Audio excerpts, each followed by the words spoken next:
반갑습니다. 이보다 조금 더 알 뿐입니다. 이번 영상에서는 마찰력 네 번째, 저널 베어링에 작용하는 마찰력에 대해 알아보도록 하겠습니다. 저널 베어링의 메커니즘에 대해 살펴보도록 하겠습니다. 다음과 같은 어떤 윈치 머신에 있어서 이러한 케이블을 감거나 풀고자 할 때 이쪽 부분에 축을 지지하는 베어링을 저널 베어링이라고 하겠습니다. 저널 베어링의 특징은 아래 그림에 보시는 것처럼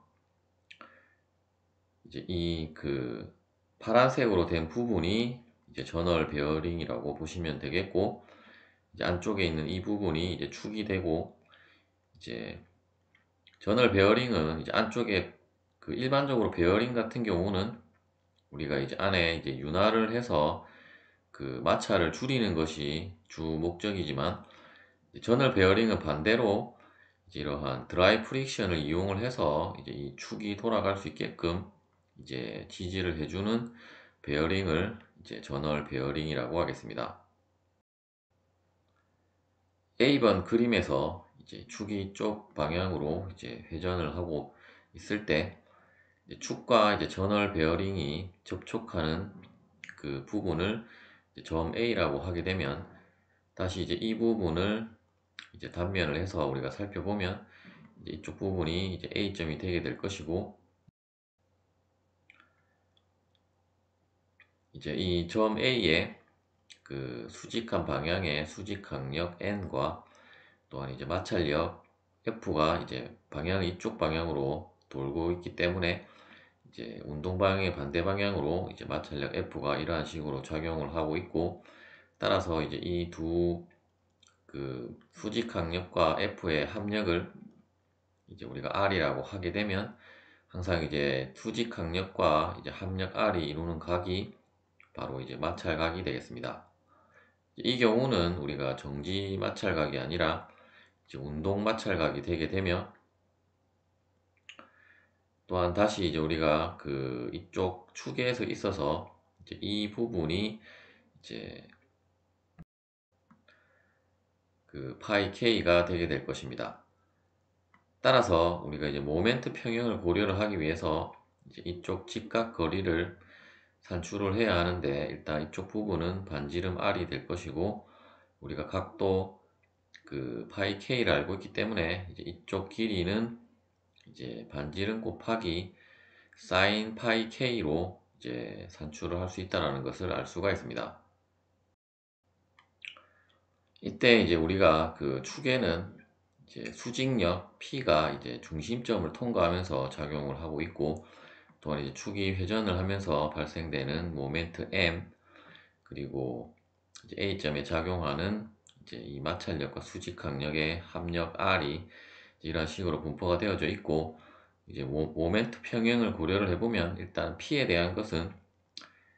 이 중심점에 대한 모멘트를 우리가 고려를 하면 P는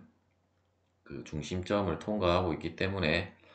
직각거리가 없으므로 고려를 하지 않고 M과 이 합력 R에 대한 관계식만 우리가 고려를 하면 될 것입니다. 따라서 모멘트 평형식을 살펴보면, 일단 평형을 이루려면 Z축 방향의 모멘트가 0이 되어야 하고, 따라서 이쪽 시계 방향으로 도는 모멘트 M과 마찬가지로 이 R에 대한 모멘트는 마이너스 R 곱하기 사인 파이 K의 R이 되게 되고, 즉 이 부분을 다시 정리를 해보면, M은 시계 방향이기 때문에 마이너스 M이 되게 될 것이고, 일단 R 곱하기 이 RF를 해야 되는데, RF가 이 R의 사인 파이 K이기 때문에 이 부분은 굳이 가로를 이쪽에 하는 것이 아니라 가로를 할 필요가 없는데, 일단 수식에는 가로가 되어져 있는데, 일단 R 곱하기 R의 사인 파이 K가 시계의 반대 방향으로 돌기 때문에 플러스가 되게 되고, 결국은 어차피 이 두 개의 방향이 다 반대이기 때문에 한쪽이 마이너스면 한쪽이 플러스고 한쪽이 플러스면 한쪽이 마이너스이기 때문에 어차피 상관은 없는 식이지만 일단 우리가 기존에 해왔던 평형 방정식에 의하면 이제 수식은 그렇게 정리가 되게 되고 이 부분을 이항을 하게 되면 이제 모멘트는 이제 라지 R은 이 그 마찰력과 수직항력의 합력인 이제 R이 되게 될 것이고 R은 이제 이 축의 반지름 그리고 sin 파이 K는 이제 마찰각이 되겠습니다. 그런데 우리가 이제 수학적으로 이 파이 K가 실제로는 이제 그림으로 도시하기 위해서 이렇게 크게 도시를 한 것이고 아주 미소한 값이 되게 되면 결국 sin 파이 K와 탄젠트 파이 K는 같은 값을 가지게 되고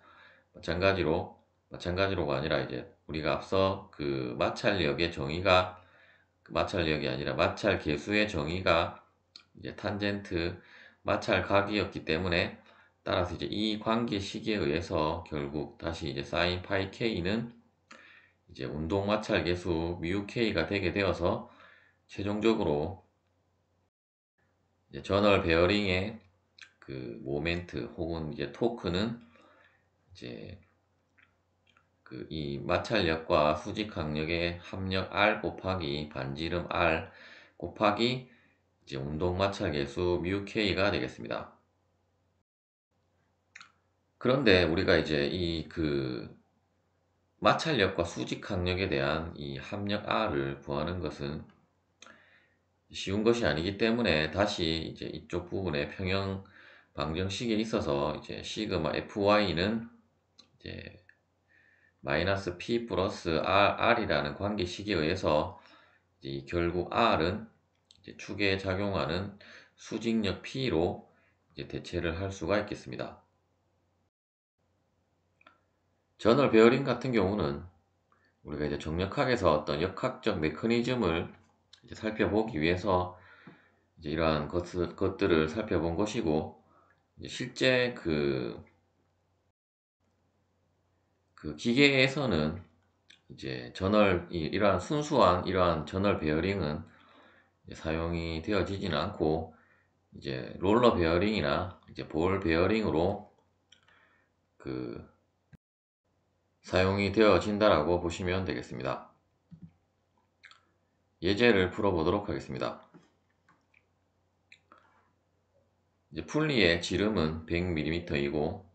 이 축의 지름은 이제 10mm 그리고 그 축과 이제 베어링 사이의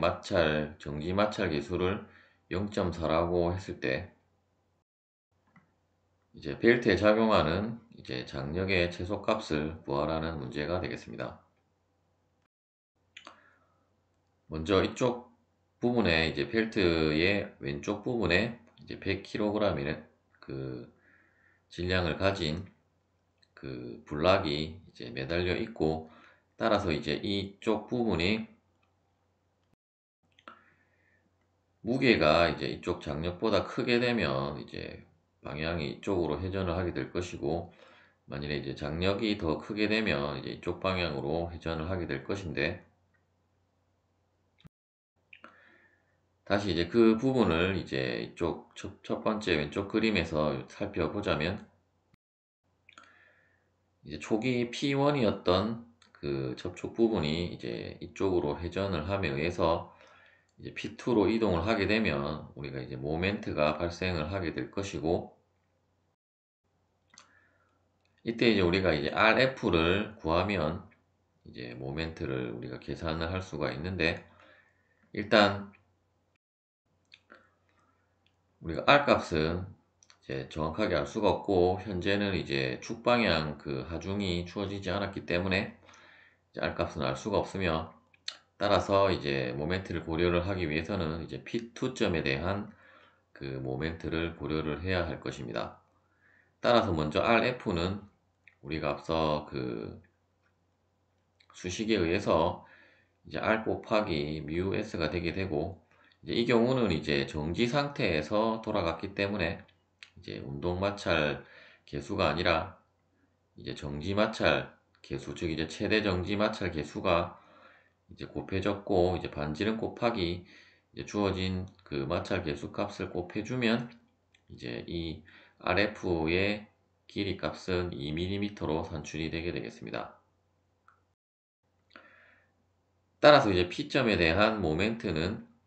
이제 이쪽 부분에 그 100kg을 이제 무게로 환산하면 981N이 되게 될 것이고, 따라서 이제 이쪽 부분에 981N 곱하기, 원래는 이쪽 부분이 우리가 100mm였기 때문에 100에서 이제 반지름은 52가 되게 되는데, 이제 RF만큼 P2가 이동을 했기 때문에 이제 직각거리는 52mm가 되게 될 것이고, 시계 반대 방향이므로 이제 플러스 값이 되게 되고, 또한 이쪽 방향의 T에 대한 직각거리는 이제 50에서 2mm를 뺀 48mm가 되게 될 것이고, 이제 방향은 이제 시계 방향이므로 이제 마이너스가 되게 되어서 이제 이 그 평형 방정식에 의해서 장력 T는 이제 1.06kN이 산출이 되게 되겠습니다. 이번에는 이제 회전 방향이 이쪽으로, 이제 이쪽 부분에 물체의 무게가 더 무거워서 이쪽 방향으로 회전을 하게 된다라고 하면, 이제 이쪽 부분이었던 것이 이제 P3로 이동을 하게 될 것이고, 이제 앞서와 동일한 방법으로 RF는 어차피 마찰 각이 동일하기 때문에 동일하게 2mm가 되어서 이제 이쪽 부분이 48이 되고 이쪽 부분이 52가 되어서 이제 각각을 이제 모멘트 합을 해줘서 이제 평형 방정식을 이제 계산을 해서 장력 T를 구하면 이제 906N이 산출이 되게 되겠습니다. 그런데 이제 조금 더 응용되는 문제로 이제 여러분들이 이제 아직까지는 다루진 않았지만, 이러한 풀리에 작용하는 마찰력까지 이제 고려를 하게 되면 수식이 조금 더 복잡해질 수는 있는데, 여러분들이 결국은 이제 마찰력을 모두 이제 다루고 나면 이제 그러한 응용 문제를 풀어야 하기 때문에 이제 그러한 것까지 이제 최종적으로는 고려를 해야 할 것입니다. 시청해 주셔서 감사합니다.